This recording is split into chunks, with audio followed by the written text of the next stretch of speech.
పశ్చిమాసియాలో శాంతి పవనాలు వీచాయి.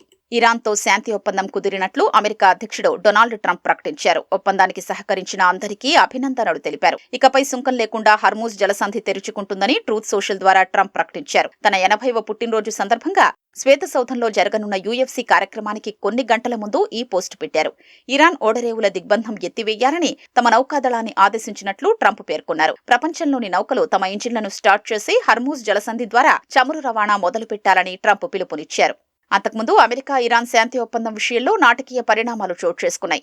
ఇరుపక్షాలు సయోధ్యకు చేరువైన వేళ లెబనాన్ రాజధాని బీరూట్పై ఇజ్రాయెల్ దాడులు చేయగా పరిస్థితులు సంక్లిష్టంగా మారాయి. హెజ్బొల్లా స్థావరాల్ని ఐడీఎఫ్ లక్ష్యంగా చేసుకుంది. ఈ దాడుల్లో 3 మృతి చెందగా 6 గాయపడ్డారని బీరూట్ అధికారులు తెలిపారు. Hezbollah senior commander Ali Musa దగ్డక్ను తాము హతమార్చామని ఇజ్రాయెల్ సైన్యం ప్రకటించింది. ఈ దాడులపై ఇరాన్ తీవ్ర ఆగ్రహం వ్యక్తం చేసింది.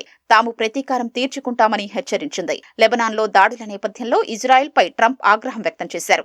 వెంటనే ఇజ్రాయెల్ ప్రధాని నెతన్యాహుకు ఫోన్ చేశానని, అసలు ఈ దాడి ఎందుకు చేయాల్సొచ్చిందని ప్రశ్నించినట్లు ఓ వార్తా సంస్థకిచ్చిన ఇంటర్వ్యూలో చెప్పారు. సంయమనం పాటించాలని, దాడులకు దిగొద్దని ఇరు దేశాల్ని కోరినట్లు ట్రంప్ తెలిపారు.